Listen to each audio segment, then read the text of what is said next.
கர்த்தரும் இரட்சகருமான இயேசு கிறிஸ்துவின் நாமத்தினாலே மறுபடியும் உங்கள் யாவரையும் வாழ்த்தி வரவேற்கிறேன். நாம் இன்றைக்கான வகுப்புக்குள்ள போகிறோம். அதற்கு முன்பாக கடந்த வகுப்புகளை குறித்துதான சின்ன ஒரு அவுட்லைன் பார்த்துட்டு மறுபடியும் நாம் வகுப்புக்குள்ள போகிறோம். கடைசியில் ஷாலோம் என்ற வார்த்தையை நான் சொல்லிக் கொடுத்தேன். நிறைய பேர் இன்னைக்கு வந்ததுமே ஷாலோம் அப்படின்னு சொன்னீங்க. ரொம்ப சந்தோஷமான விஷயம். ஷாலோம் அப்படின்னா சமாதானம் அப்படின்னு நமக்கு நல்லா தெரியும். ஆதி கிறிஸ்தவர்கள் ஒருவரை சந்திக்கும் பொழுது சமாதானம் என்று சொல்லிக் கொண்டாங்க. எபிரேய மொழியில ஷாலோம் என்று சொல்லிக் கொண்டாங்க. அப்போ அந்த காலகட்டத்தில் தமிழ்லாம் இருந்துச்சான்னு நமக்கு தெரியாது. அந்த பகுதியில் தமிழ் பேசினாங்களான்னு நமக்கு தெரியாது. அதனால எபிரேய மொழியில தான் சொல்லியிருக்கணும், இல்லைன்னா கிரேக்க மொழியில சொல்லியிருக்கணும். ஆனால் எந்த மொழியில் சொல்லியிருந்தாலும் எபிரேய மொழியினுடைய அந்த எசன்ஸ், அதனுடைய அந்த ஆழங்களை தெரிந்துதான் அவர்கள் சொல்லியிருக்க வேண்டும். எனவே நாமும் இன்றைக்கு ஷாலோம் என்று சொல்வதற்கு கடமைப்பட்டிருக்கிறோம். அது முக்கியமான ஒரு விஷயமாக இருக்கிறது. நாம் தொடர்ந்து வேத பாடங்களை படித்து வருகிறோம். நம்முடைய பாடத்திட்டத்தினுடைய அந்த திட்டங்கள் எல்லாம் உங்களுக்கு தெரிந்திருக்கும். மறுபடியும் ஸ்கிரீன்ல போட்டிருக்கிறேன். அதே போல நாம் படிக்கிறதான வேதாகம எபிரேய மொழியினுடைய அந்த 4 முக்கியமான காரியங்கள், அதை குறித்தும் இந்த ஸ்கிரீன்ல நீங்க பாக்குறீங்க. அடுத்தது வேதாகம எபிரேய மொழி என்று சொல்லும் பொழுது 22 எழுத்துக்கள். அந்த எழுத்துக்களுக்கு 6 முக்கியமான அந்த காரியங்கள் இருக்கிறது என்பதை நாம் தெரிந்து கொண்டோம். அதே போல இந்த வேதாகம எபிரேய மொழி வினை சொல்லை அடிப்படையாக கொண்ட மொழி, வெர்ப் ஓரியன்டட் லாங்குவேஜ்னு பார்த்தோம். அதே போல தர்க்க ரீதியான மொழி, எக்ஸ்ட்ரீம்லி லாஜிக்கல் லாங்குவேஜ் அப்படின்னு பார்த்தோம். உலகத்தின் மற்ற மொழிகள் எல்லாமே பிலாசபிக்கல் லாங்குவேஜ் அப்படின்னு நம்ம பார்த்தோம். வியாக்கியான மொழிகள் என்று பார்த்தோம். ஆனால் இந்த மொழி மாத்திரமே லாஜிக்கல் லாங்குவேஜ், தர்க்க ரீதியான மொழி என்பதை நாம் பார்த்தோம். எனவே மற்ற மொழிகளுக்கும் இந்த மொழிகளுக்குமான வித்தியாசம் மிக மிக அதிகம். இந்த மொழியை வாசிக்கும் போது வலதுபுறத்திலிருந்து இடதுபுறமாக தான் நாம் வாசிக்கிறோம். இப்படி வாசிக்கும் பொழுது உங்க பிரைனுடைய ஸ்ட்ராட்டஜி, உங்க பிரைனுடைய அந்த புரிந்து கொள்ளுதலுடைய தன்மை வேறு விதமாக இருக்கும். இது எப்படி தெரிஞ்சுக்கலாம் அப்படின்னு சொன்னா, ஒருவேளை உங்களுக்கு ஒரு வாய்ப்பு கிடைத்து ஒரு யூதனை சந்தித்து அவனோடு ஏதாவது நீங்கள் பேச விரும்பும் பொழுது, அல்லது ஆண்டவராக இயேசு கிறிஸ்துவை குறித்து அவனுக்கு சொல்ல நினைக்கும் பொழுது, அவன் உங்களிடத்துல கேட்கிற கேள்விகள் இருக்கிறத, அந்த கேள்விகள் சற்றும் எதிர்பாராத கேள்விகளாக இருக்கும். நம்ம இயேசு கிறிஸ்துவை குறித்து நம்முடைய ஆட்களுக்கு சொல்லும் பொழுது இயல்பாக வரக்கூடிய கேள்விகள் எல்லாம் இருக்கும். அந்த கேள்விகள் எல்லாம் உங்களுக்கு நல்லா தெரியும், பதில் சொல்லிடுவீங்க. ஆனால் ஒரு யூதன் கேட்கிற கேள்விகள் எல்லாம் நம்முடைய எண்ணங்களுக்கு அப்பாற்பட்ட இந்த தர்க்க ரீதியான கேள்விகளாக இருக்கும். எனவே அந்த கேள்விகளுக்கும் நம்முடைய கேள்விகளுக்கும் நிறைய வித்தியாசம் இருக்கிறது. நம்முடைய கேள்விகள் எல்லாம் ஒரு வியாக்கியான ரீதியிலிருந்து, ஒரு பிலாசபிக்கல் தாட்லிருந்து வரக்கூடிய கேள்விகள். எனவே இதில் மனதில் வைத்துக் கொள்ள வேண்டும். ரொம்ப ரொம்ப முக்கியமான விஷயம். உங்களுடைய மனதும் இந்த 2 ஆண்டுக்குள்ள இந்த தர்க்க ரீதியான ஒரு அண்டர்ஸ்டாண்டிங்குள்ள, ஒரு லாஜிக்கல் அண்டர்ஸ்டாண்டிங்குள்ள உங்க மனசு போயிடும். அதனால நிறைய பெனிஃபிட் இருக்கு. ஆண்டவராக இயேசு கிறிஸ்துவை இறுக பற்றி கொள்ளுகிற அனுபவம் உண்டாகும். இதை சொல்லும் பொழுது சில முக்கியமான விஷயங்களை நான் சொல்லணும். உபாகம் 6:4 இஸ்ரவேலை கேள், உன் தேவனாகிய கர்த்தர் ஒருவரே கர்த்தர் அப்படின்னு இருக்கும். ஷ்மா இஸ்ராயேல் யெகோவா எலோஹினு யெகோவா எஹாட் அப்படின்னு எபிரேய மொழியில இருக்கும். இந்த வசனத்தை மாத்திரம் ஒவ்வொரு யூதனும் சொல்லும் பொழுது கண்களை இப்படி மூடிக்குவான். இப்படி மூடிட்டு தான் சொல்லுவான், ஷ்மா இஸ்ராயேல் யெகோவா எலோஹினு யெகோவா எஹாட். அப்படின்னா கடவுளை, தன்னுடைய தெய்வத்தை அவன் கண்மூடித்தனமாக நம்புகிறான். நாம் கேள்வி கேட்டு நம்புகிறோம். நமக்கு பிலாசபிக்கலா நிறைய கேள்விகள் இருக்கிறது. அந்த கேள்விகளுக்கெல்லாம் பதில் தெரியாவிட்டால் சிலர் கர்த்தரை விட்டே தூரம் போயிடுறாங்க. இல்லைன்னா நம்பிக்கை அற்றவர்களாக உள்ள இருக்கிறாங்க. கட்டாயத்தின் பேரில், குடும்பத்தின் பேரில், சில காரியங்கள் பேரில் சபைக்குள்ளாக இருக்கிறாங்க. ஆனா ஆத்மார்த்தமாக தேவனை நம்புகிறவர்களாக இருப்பதில்லை. அவர்கள் கேட்கிற கேள்விகளே தேவனை விட்டு அவர்கள் தூரமாக இருக்கிறார்கள் என்று நாம் தெரிந்து கொள்ள முடியும். ஆனா இவர்களை பொறுத்தளவிற்கு கண்மூடித்தனமாக தேவனை நம்புகிறவர்கள். எனவே இந்த வசனத்தை மாத்திரம் எப்பொழுதுமே கண்ணை மூடிக்கொண்டுதான் சொல்லுவாங்க. இந்த லாஜிக்கல் லாங்குவேஜ் மூலமாக ஒன்றை தெரிந்து கொள்ளும் பொழுது, அதை அடிப்படையாக ரொம்ப ஆழமாக நாம் தெரிந்து கொள்ளும் பொழுது அப்படி விசுவாசம் ரொம்ப ரொம்ப பெருகும். கேள்வி கேட்காத ஒரு விசுவாசம் பெருகும். ஒரு 2 விஷயம் இருக்கு. எல்லாவற்றிற்கும் கேள்வி கேள், இன்னொன்று எல்லாவற்றையும் ஆராய்ந்து பார்த்து நம்பு. எல்லாவற்றிற்கும் கேள்வி கேள் என்பது பிலாசபிக்கல், எல்லாவற்றையும் ஆராய்ந்து பார்த்து நம்பு என்பது இந்த தர்க்க ரீதியான லாஜிக்கல் லாங்குவேஜோடைய நிலைப்பாடு. சரியா? எல்லாவற்றுக்கும் கேள்வி கேள் அப்படின்னா பிலாசபி, எல்லாவற்றையும் ஆராய்ந்து பார்த்து நீ நம்பு அப்படின்னு சொல்றது இந்த எக்ஸ்ட்ரீம்லி லாஜிக்கல் லாங்குவேஜோடைய அந்த திட்டம், அந்த நிலைப்பாடு என்பதை நாம் தெரிந்து கொள்ள வேண்டும். ஓகே, போன முறை ஒரு முக்கியமான விஷயத்தை நான் சொல்லிக் கொடுத்தேன். கான்சோ வவ்வல் பயிற்சி என்கிறதான ஒன்றை நான் சொல்லிக் கொடுத்தேன். அப்போ அந்த சீன் இருக்கிறதெல்லாம் கான்சோனன்ட், அதாவது மெய்யெழுத்துக்கள். அதெல்லாமே அந்த 22 எழுத்துக்கள் எல்லாமே மெய்யெழுத்துக்கள் என்பதை பார்த்தோம். அதே போல உயிரெழுத்துக்கள், இந்த மெசோரோட் ஃபேமிலி கண்டுபிடித்ததான நாம் இன்றைக்கு வாசிப்பதற்கு பயன்படுகிறதான உயிரெழுத்துக்கள் எல்லாமே வி அப்படின்னு பார்த்தோம்.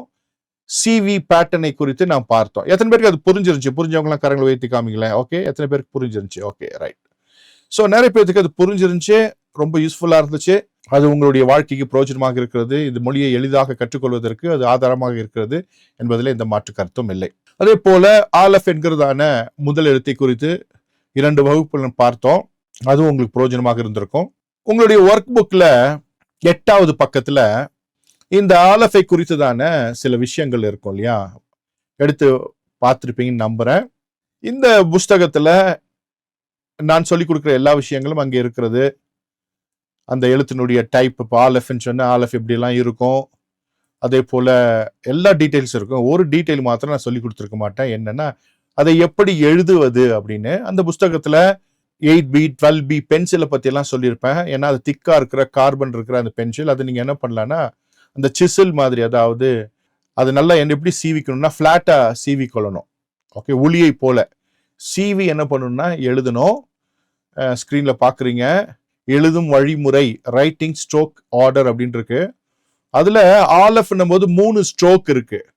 3 ஸ்ட்ரோக்னும் போது முதல் ஸ்ட்ரோக் பாருங்க, மேல இருக்கிற மேல் பக்கம் இருக்கிற அந்த ஃபர்ஸ்ட் ஸ்ட்ரோக்கு, கீழே இருக்கிற செகண்ட் ஸ்ட்ரோக், நடுவில் இருக்கிறது 3வது ஸ்ட்ரோக்கா இருக்கு. நீங்க என்ன பண்ணா பார்த்து அழகாக இதை போலவே எழுதுவதற்கு என்ன பண்ண அப்படியே நீங்க பிராக்டிஸ் பண்ணணும். இப்போ ஈஸியா நீங்க என்ன பண்ணினா எழுதிடலாம். அந்த ஃபர்ஸ்ட் ஸ்ட்ரோக் என்னது ஈஸியா சொல்லணும்னா, இந்த எழுத்து காம்பினேஷன் ஆஃப் 3 லெட்டர்ஸ் சொன்ன வாவு யோடு யோடுன்னு முதல்ல அந்த வாவை எழுதிடணும். வாவு, ஓகே, அந்த வாவுன்ற எழுத்து நடுவில் எழுதிடுறோம். அதுக்கப்புறம் கீழே 2வது கீழே சுழிச்சு விடுறோம், அப்புறம் மேலே சுழிச்சு விடுறோம். சரியா? இப்போ அந்த ஆர்டர்ஸை பார்த்து அதே போல உங்க பென்சிலை சீவி எழுதி பாருங்க. முதல்ல நோட்ல எழுதுறதுக்கு முன்னால ஒரு வெள்ளை பேப்பர்ல, ஒயிட் பேப்பர்ல என்ன பண்ணுங்க, எழுதி பிராக்டிஸ் பண்ணுங்க. இதே போல வருதா அப்படின்னு பாருங்க. ஓகே, அப்படி பார்த்தீங்கன்னா கொஞ்சம் கொஞ்சமா உங்களுக்கு ப்ராக்டிஸ்ல வந்துடும். அதுக்கப்புறம் பென்சில்ல தான் எழுதணும், பென்லலாம் எழுதக்கூடாது. ஏன் அப்படின்னா அழிச்சு எழுதுவதற்கு அப்புறம் முடியாது. எனவே பென்சில்ல தான் எழுதணும். ஏற்கனவே அந்த புஸ்தகத்தோட அட்டப்பகுதியிலே நம்ம எழுதியிருப்போம் என்ன பென்சில் வாங்கணும் அப்படின்றதெல்லாம். ஒருவேளை பென்ல எழுதி கிறுக்கிருந்தீங்கன்னா வேற ஒரு புக் வாங்கிக்கொள்ளுங்க, வேற வழி இல்லை. சரியா? இப்போ பென்சில் எழுதி அடிக்கடி அழித்து எழுதுவதற்கு அது உபயோகமாக இருக்கும். இப்போ இந்த முதல் எழுத்தை எப்படி எழுதணுன்ற அந்த ஸ்ட்ரோக்ஸ் எல்லாம் இருக்கு. First stroke, second stroke, third stroke அப்படின்னு 3 ஸ்ட்ரோக்ஸ் இருக்கு. அந்த 3 ஸ்ட்ரோக்ஸையும் கவனமாய் பார்த்து எழுதுங்க. எழுதாதவங்க எழுதி கொள்ளுங்க, ஒரு ப்ராக்டிஸா இருக்கும். ஏன்னா நம்ம நடத்த இதையும் எழுதிட்டீங்கன்னா ரொம்ப யூஸ்ஃபுல்லா இருக்கும். எழுதுவது ரொம்ப ரொம்ப முக்கியம். நம்முடைய புஸ்தகத்துல ஒரு 2 பக்கம் தான் இது இருக்கும். ஆனா நீங்க ஜெராக்ஸ் எடுத்துக்கொள்ளுங்க. அந்த பேஜ், பிளைன் பேஜஸை எடுத்துட்டு நிறைய எழுதுங்க. ஆலஃப் அப்படின்னா அட்லீஸ்ட் ஒரு 20 பக்கம்னாச்சும் நீங்க எழுதியிருக்கணும். 20 பக்கம் 30 பக்கம் எழுதணும். ஏன்னா இது ஒரு பழக்கம் இல்லாத ஒரு மொழியா இருக்கு. எனவே எழுதி எழுதி பார்த்தீங்கன்னா தான் இந்த ஸ்டைல் உங்களுக்கு அழகா வரும். சரியா? பென்ல எழுதும்போது இப்படியெல்லாம் வராது இல்லையா, அந்த ப்ராடா இருக்காது, பரவாயில்ல. ஆனா பென்சில் எழுதும்போது இப்படி எழுதி பழகிட்டீங்கன்னா ஃபியூச்சர்ல இதே போல இருக்கிற அந்த சிசில் ஹெட் இருக்கிற உளியை போல இருக்கிற பென்னில், அதே போல ஸ்கெட்சில் நீங்க அழகா எழுதுறதுக்கு அது வாய்ப்பாக இருக்கும், பியூட்டிஃபுல்லா இருக்கும். எனவே மறந்துடாம நீங்க எழுதி அதை பழகுங்க. ஓகே, ஸோ இன்னைக்கு நாம பெத் என்ற எழுத்துக்குள்ள போகிறோம். பெத் அப்படின்ற 2வது எழுத்துக்குள்ள நம்ம போகிறோம். பெத் அப்படின்னும் பொழுது இந்த எழுத்து தற்கால எழுத்து எப்படி இருக்குன்னு பாருங்க. அந்த எழுத்துக்கு கீழே ஒரு ப்ரொஜெக்ஷன் இருக்கு இல்லையா, ஸோ ஒரு ப்ரொஜெக்ஷன் அங்க இருக்கிறத உங்களால பார்க்க முடியும். அடுத்தது இந்த பழங்கால எழுத்து அப்படின்னும் பொழுது கட்ட விவ்ரித், 10 கற்பலைகள் எல்லாம் எழுதப்பட்டதான அந்த எழுத்து கட்ட விவ்ரித் பார்த்தீங்கன்னா இப்படி இருக்கு. அதே போல சித்திர எழுத்து கட் ஆஃப் மிக்ராயித் அப்படின்றதான சித்திர எழுத்து, கட் ஆஃப் மிக்ராயித் என்கிறதான சித்திர எழுத்து நாம பார்க்கிறோம், அந்த புஸ்தகத்துல இருக்கும். சரியா? ஓகே, அது அந்த 3 விதமான எழுத்துக்கள். அதுக்கப்புறம் இந்த எழுத்தோட சைஸ் என்னன்னா, இது ஒரு ஃபுல் லெட்டர்ன்னு சொல்லுவாங்க. ஒரு 4 கட்டம் இருக்கிற அந்த இதுக்குள்ள ஃபுல்லா நீங்க என்ன பண்ணணும், எழுதணும். ஃபுல் லெட்டர் அப்படின்னு சொல்லுவாங்க. எழுத்தோட மதிப்பு 2, வரிசை எண்ணும் 2 தான். 2வது எழுத்து, இதோட மதிப்பு வந்து கிமெட்ரியா வேல்யூ என்னன்னா 2. அதே போல இதனுடைய அடையாளம் என்னன்னா டென்ட், கூடாரம். ஓகே, இங்க ஒரு கூடாரத்தை பாக்குறீங்க. அதே போல இதோட உட்கருத்து என்னன்னா, இன்சைட் என்னன்னா உள்ளே வாழ்க்கை, இன்சைட் லைஃப், ஹவுஸ் அப்படிலாம் சொல்லலாம், வீடு அப்படின்னு சொல்லலாம். உங்களுடைய அந்த புஸ்தகத்துல நொட்டாரிக்கன் அப்படின்னு இருக்கும், இந்த பக்கத்துக்கு பக்கத்துல நொட்டாரிக்கன் அப்படின்னு இருக்கும் பாத்தீங்களா, அதெல்லாம் தான் இந்த எழுத்தினுடைய அர்த்தங்கள். அதை நீங்க படிச்சு பார்த்துக்கொள்ளணும். அதே போல ஆலஃபுக்கும் இருக்கும், பெத்துக்கு இருக்கும். ஒருவேளை அதோடைய அர்த்தம் தெரியலன்னா நமக்கு தான் கூகுள் டிரான்ஸ்லேட் இருக்குல்ல, அதுல போட்டு தமிழ்ல படிக்கிறவங்க என்ன பண்ணுங்க, டிரான்ஸ்லேட் பண்ணி அந்த வார்த்தையெல்லாம் பார்த்து கொள்ளுங்க தமிழ்ல. அதே போல கூகுளில் சர்ச் பண்ணி பாருங்க. ஒருவேளை நிறைய இங்கிலீஷ் புலிங்கெல்லாம் இருப்பீங்க, அவங்களுக்கு பிரச்சனை இல்லை, தமிழ் புலிகளுக்கு மாத்திரம் இந்த செய்தி. சரியா? ஓகே. அப்போ என்ன பண்ணலாம், இங்கிலீஷ் புலிகளும் தமிழ் புலிகளும் அதை பார்த்து அந்த நொட்டாரிக்கன் என்கிறதான விஷயங்களை பார்த்துக்கொள்ளுங்க. நான் முக்கியமான ரொம்ப ஃபார்மோஸ்டா இருக்கிற அந்த இன்சைட் மாத்திரம் இங்க கொடுத்துருக்கேன். அந்த நொட்டாரிக்கன்ல நிறைய மீனிங்ஸ் இருக்கும், அதை பார்த்து நீங்கள் தெரிந்து கொள்ளுங்கள். ஓகே. அடுத்தது பெத் அப்படின்ற எழுத்தை எப்படி எழுதலாம் அப்படின்றதற்கான அந்த காரியங்கள் இங்க இருக்கு. அந்த எழுத்து பார்த்தீங்கன்னா 2 ஸ்ட்ரோக்கு தான்.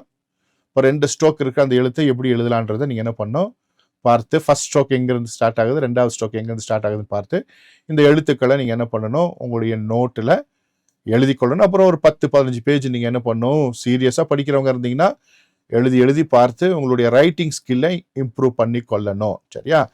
ரைட்டிங் ஸ்கில் வந்து உங்க கையில தான் இருக்கு, ஃபுல் அண்ட் ஃபுல் உங்க கையில இருக்கு. நீங்க எந்த அளவுக்கு நீங்க ட்ரை பண்ணி படிக்க எழுதுறீங்களோ அந்த அளவுக்கு உங்க ரைட்டிங் ஸ்கில் நல்லா வந்துடும். சரியா? ஓகே.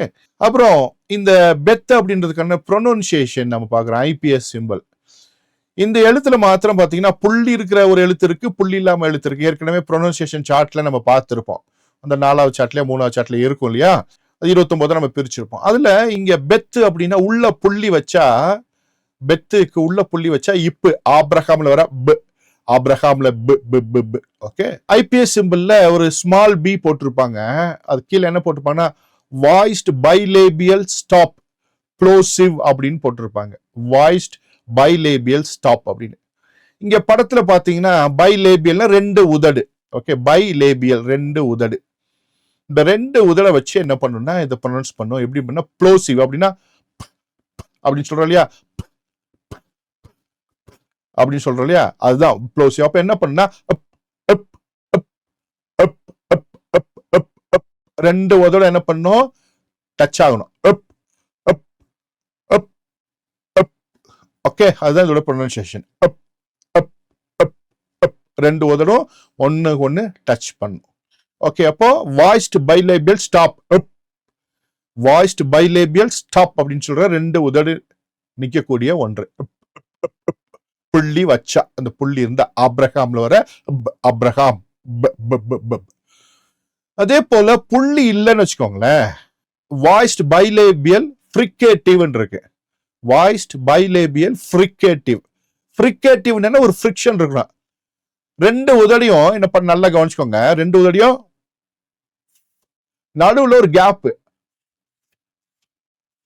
2 உதடும் அப்படி சொல்லி பாருங்க. 2 உதடியும் ஒட்டிட்டு ஒரு கேப் விட்டு ஒரு காத்து அப்படின் போது 2 உதடும் டச் பண்ணி அப்புறம் இவ் சொன்ன. அப்போ இவ்வும் சேர்ந்துதான் இருக்கும், ஆனா இவ்வு மாத்திரம் தான் சத்தம் கேட்கணும்.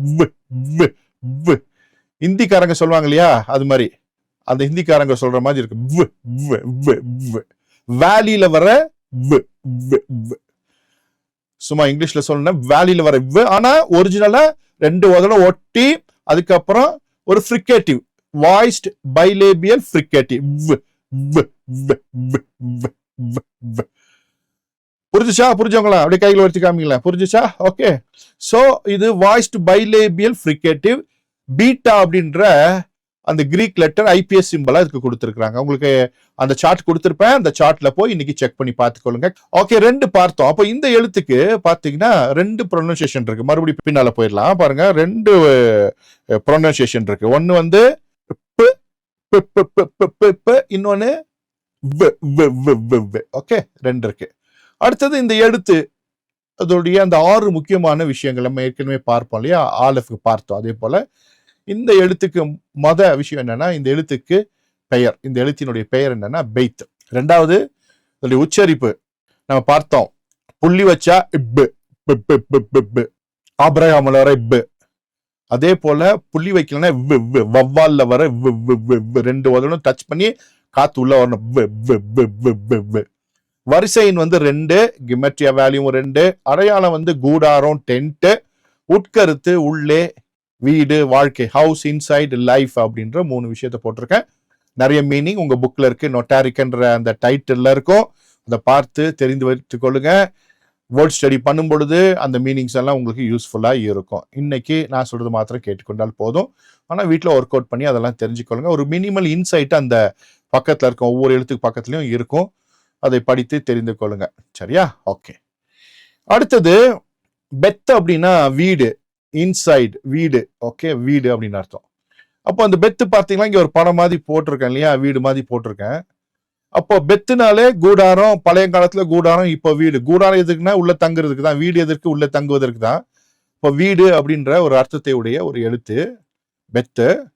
அந்த காலத்துல ஃப்ளோர் பிளான், அதாவது கட்டவ் மிக்ராயத்துல, பிக்டோகிராஃப் ஹீப்ரூல இப்படி அதை எழுதியிருப்பாங்க. ஃப்ளோர் பிளான், ஏரியல்ல இருந்து பார்த்தா, அப்படியே வானத்துல இருந்து பார்த்தா தெரியக்கூடிய ஒரு ஃப்ளோர் பிளான், சிம்பிள் ஹவுஸோடைய டென்ட்டோடைய ஃப்ளோர் பிளானு. அதுக்குள்ள பாருங்க, அப்பா அம்மா இருக்காங்க, 2 பிள்ளைங்க இருக்கிறாங்க. அப்படின்னா இது என்னன்னா, உள்ள அப்படின்னும் பொழுது, இன்சைடுன்னும் போது அந்த வீட்டுக்குள்ள ஒரு சமாதானம், சந்தோஷம், ஒரு பாதுகாப்பு, வாழ்க்கை உள்ளே இருக்கிறது.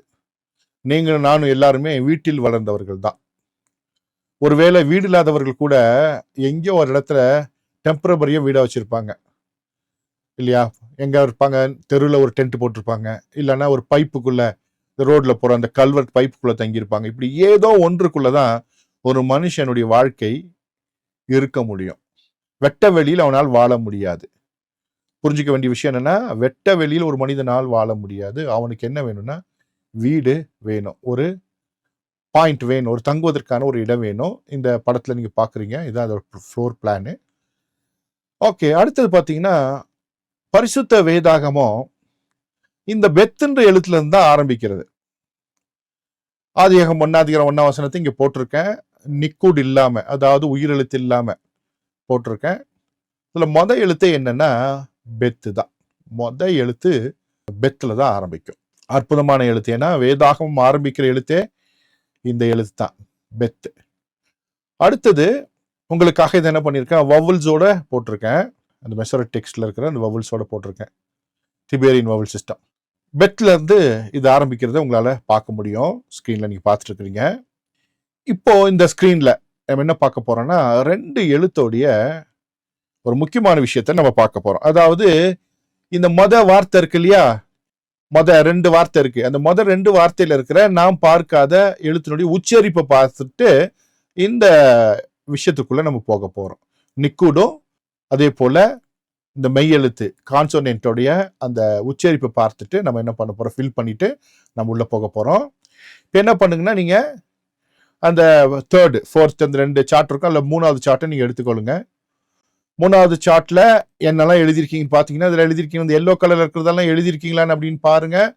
எல்லோ கலர்ல இருக்கிறதெல்லாம் எழுதியிருக்கீங்களா, இதான் மிஸ் பண்ணிருக்கீங்களா, அதோட ஸ்கிரீன்ல பாத்துக்கோங்க. 1 2 3 எழுதியிருப்பீங்க, அப்புறம் 6 எழுதியிருப்பீங்க, 8 எழுதியிருப்பீங்க, 9 எழுதியிருப்பீங்க, அப்புறம் 14 எழுதியிருப்பீங்க, 16 17 18, அதுக்கப்புறம் 25 எழுதியிருப்பீங்க, 26 எழுதியிருப்பீங்க. எழுதியிருக்கீங்களா?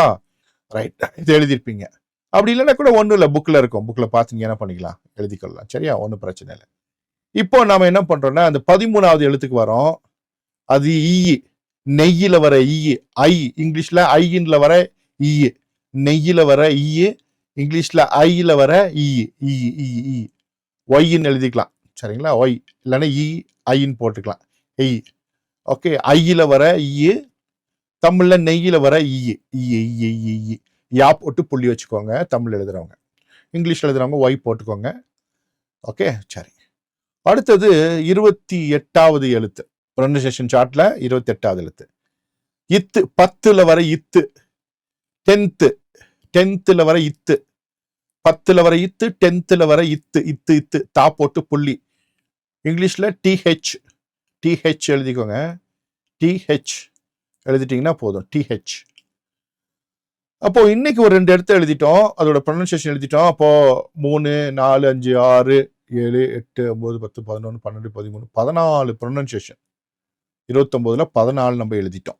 இது டீட்டெயிலா வருங்காலங்களில் ஒரு எழுத்தையும் நம்ம பார்க்க போறோம். படிப்பதற்காக நாம கற்றுக்கொள்கிறபடினால உச்சரிப்பு நான் சொல்லித்தரேன். இது ஒரு சைக்காலஜிக்கல் மெத்தடு. அதனால நாம சின்ன குழந்தைங்களை போல இருந்து ஆரம்பிக்கிறது இல்லை.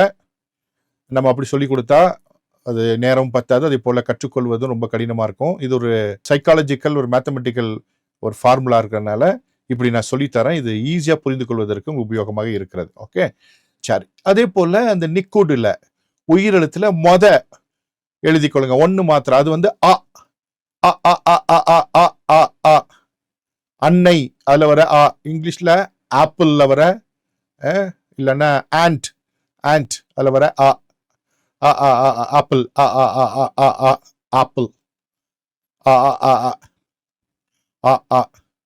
ஓகே. தமிழ்ல ஆ போட்டுக்கோங்க.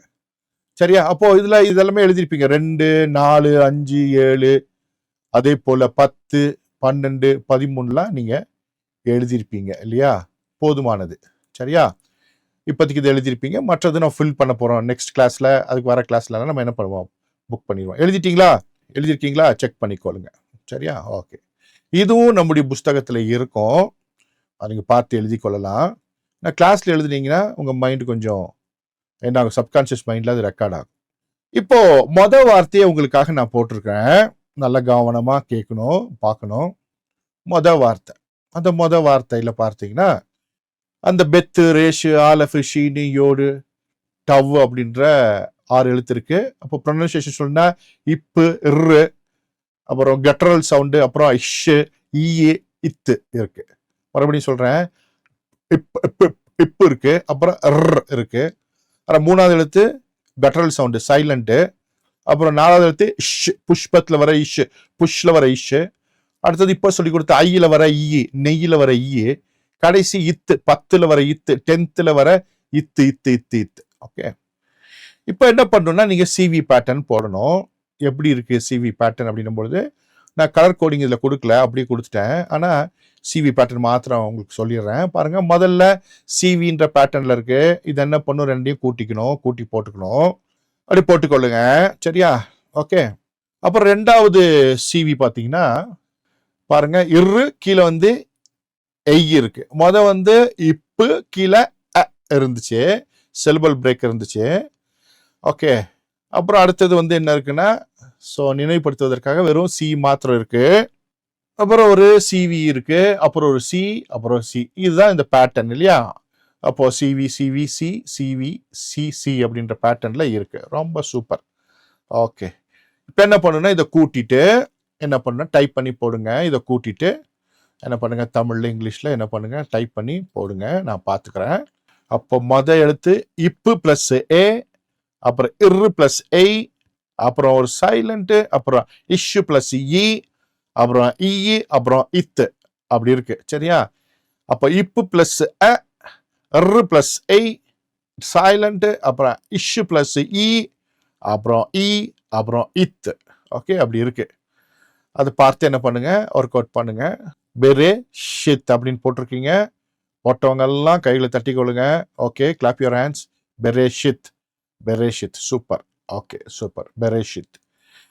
பெரேஷித் அப்படின்னு போட்டீங்க. அப்போ இந்த பெரேஷித்ன்றதுக்கு அர்த்தம் என்னவா இருக்குன்னா, இந்த புஸ்தகத்து பேரு பெரேஷித்ன்னு தான் யூதர்கள் சொல்லுவாங்க. பெரேஷித், ஆதியாகமம் நம்ம சொல்றோம் இல்லையா, ஜெனிசிஸ் இங்கிலீஷ்ல சொல்றோம் இல்லையா, இந்த புஸ்தகம் பேரே வந்து பெரேஷித் தான். இங்க வவுல்ஸ் இல்லாம, நிக்குட்ஸ் இல்லாம எழுதி போட்டிருக்கேன். பெரேஷித்னா ஆதியாகமம், ஜெனிசிஸ் அப்படின்னு சொல்றாங்க. அப்படிதான் எழுதியிருப்பாங்க. ஆனா இந்த வசனம் எப்படி ஆரம்பிக்குது, பெரேஷித்து தான் ஆரம்பிக்குது. அப்படின்னா பெரேஷித்னு ஆதியாகமம் அப்படின்ற புக்கு பேரை சொல்றதை விட அதை தாண்டி ஏதோ ஒரு விஷயம் இருக்கு இல்லையா? அது என்ன அப்படின்னா ஆதியிலே அப்படின்னு சொல்லுவோம். இங்கிலீஷ் பைபிள் இந்த பிகினிங் போட்டிருக்கோம், தமிழ் பைபிள்ல ஆதியிலே அப்படின்னு போட்டிருக்கோம். பெரேஷித்ன்ற வார்த்தைக்கு ஆதியிலே அப்படின்னு மொழிபெயர்த்திருப்பாங்க. வெறும் பெரேஷித்துனும் போது ஆதியாகம்னு மொழிபெயர்த்திருப்பாங்க. 2 விஷயத்த நீங்க இந்த வார்த்தையை வைத்து தெரிந்து கொள்ளணும். ஒன்னு பெரேஷித்னா ஆதியாகமோ, இன்னொன்னு பெரேஷித்னா ஆதியிலே. இங்கிலீஷ்ல சொல்லணும்னா பெரேஷித்னா ஜெனிசிஸ், பெரேஷித்னா இந்த பிகினிங். அப்போ புக்கு பேரு பெரேஷித்து, வார்த்தை பெரேஷித்து, பெரேஷித்னா ஆதியிலே இந்த பிகினிங்.